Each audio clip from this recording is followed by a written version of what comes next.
Seguro que alguna vez hemos sentido eso, ¿no? Esa sensación como paradójica.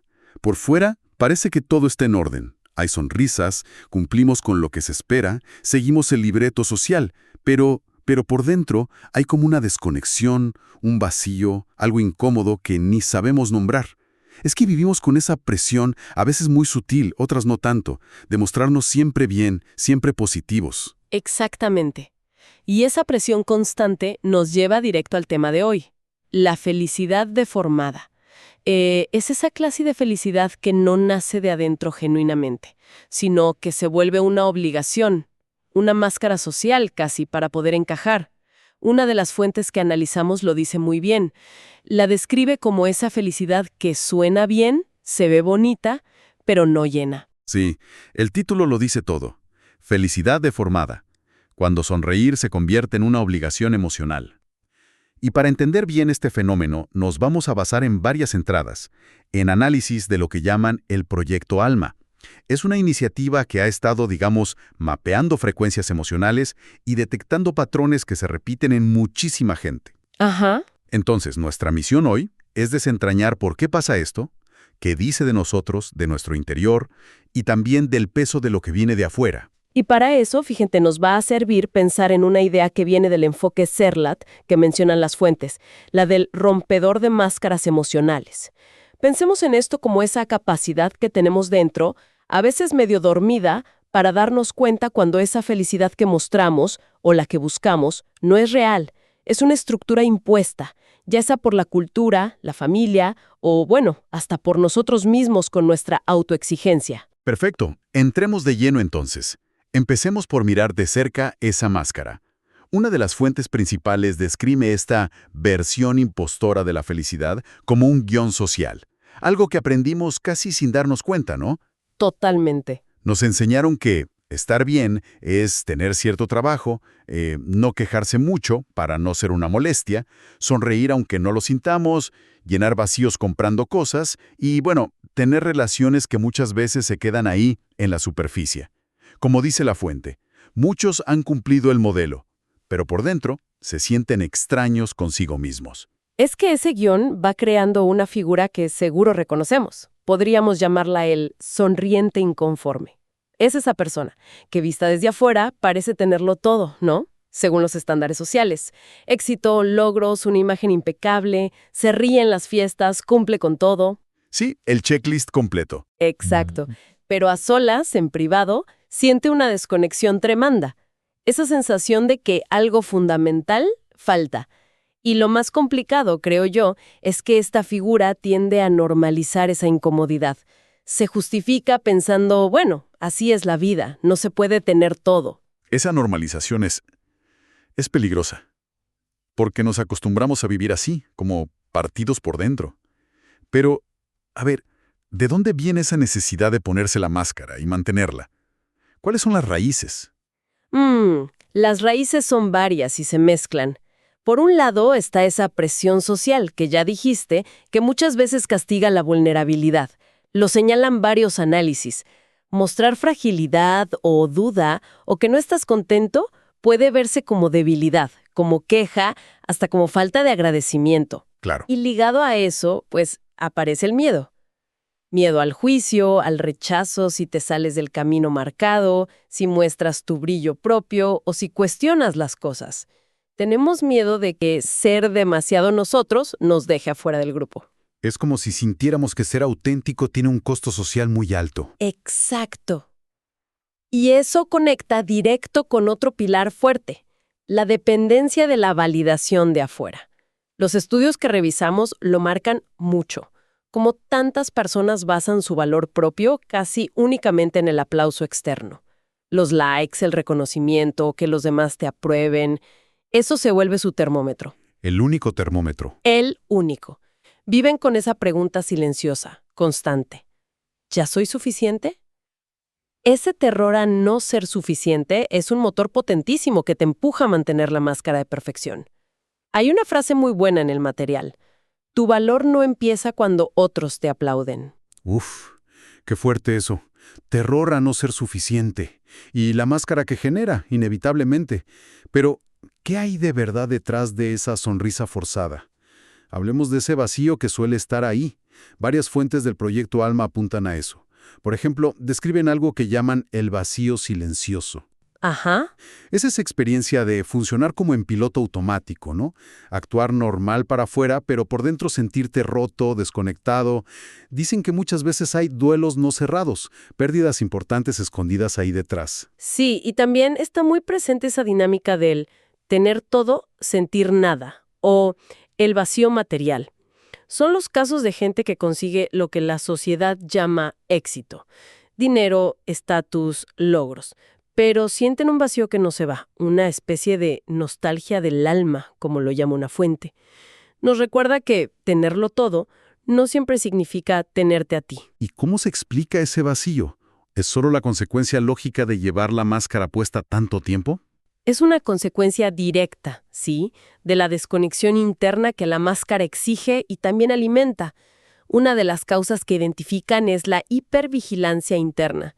O sea, ese exceso de autoobservación, de estar corrigiéndote todo el tiempo. Ujú. Cuando pasamos la vida mirándonos con lupa, juzgando cada emoción, cada palabra, cada gesto para ver si encaja en el guión de lo correcto, de lo esperado, entramos en un modo de corregirnos en vez de sentirnos. Y eso genera una frialdad adentro, un vacío, porque cortamos el flujo de lo auténtico. Hacemos lo que se debe, pero no se siente real. Suena como estar editando tu propia vida en tiempo real en vez de vivirla nomás. Es una buena forma de verlo. Y otra causa importante es caer en lo que las fuentes llaman la rutina existencial.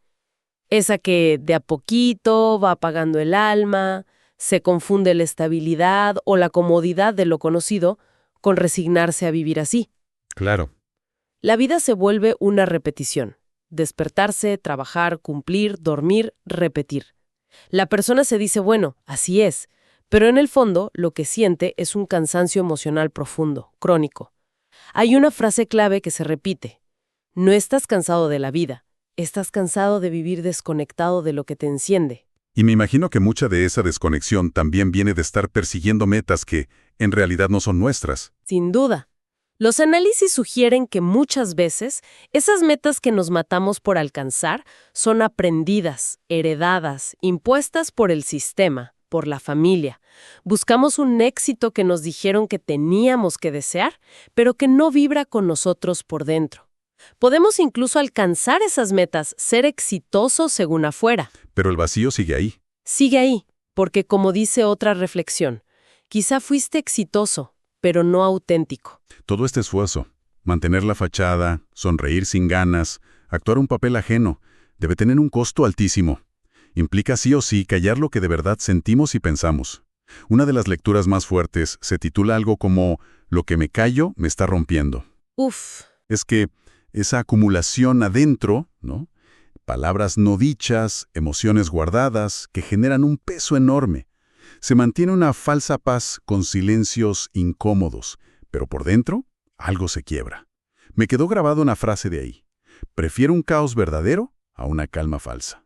Es que es una encrucijada difícil, porque hablar puede traer conflicto afuera, pero callar te hace implosionar por dentro. Y a veces ni siquiera es una lección consciente, ¿no?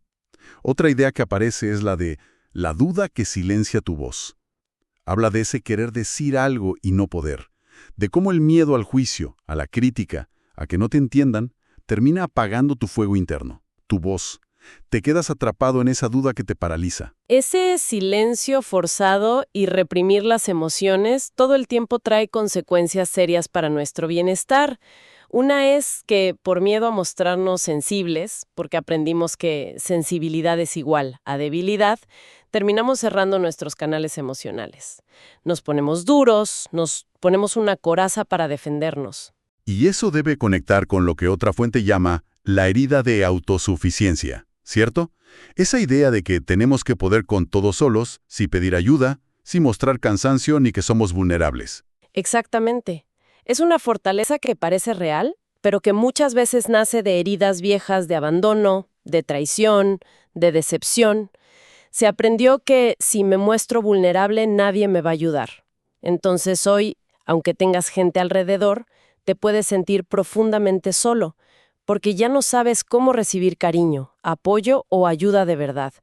Crees que ser autosuficiente es necesario para sobrevivir, pero eso mismo te aísla terriblemente. Y claro, todo ese esfuerzo gigante por mantener la máscara, por parecer fuerte, por reprimir todo el tiempo, tiene que agotar. Es un agotamiento emocional y energético tremendo. Fingir fortaleza gasta una cantidad enorme de recursos internos. Como dice una de las fuentes, cuando el alma ya no quiere fingir, el cuerpo empieza a hablar. ¡Wow! El cuerpo empieza a somatizar esa tensión, ese cansancio, ese dolor guardado que no pudo salir. Y es clave notar que, muchas veces, este miedo a ser vulnerable se disfraza de lógica, de pragmatismo.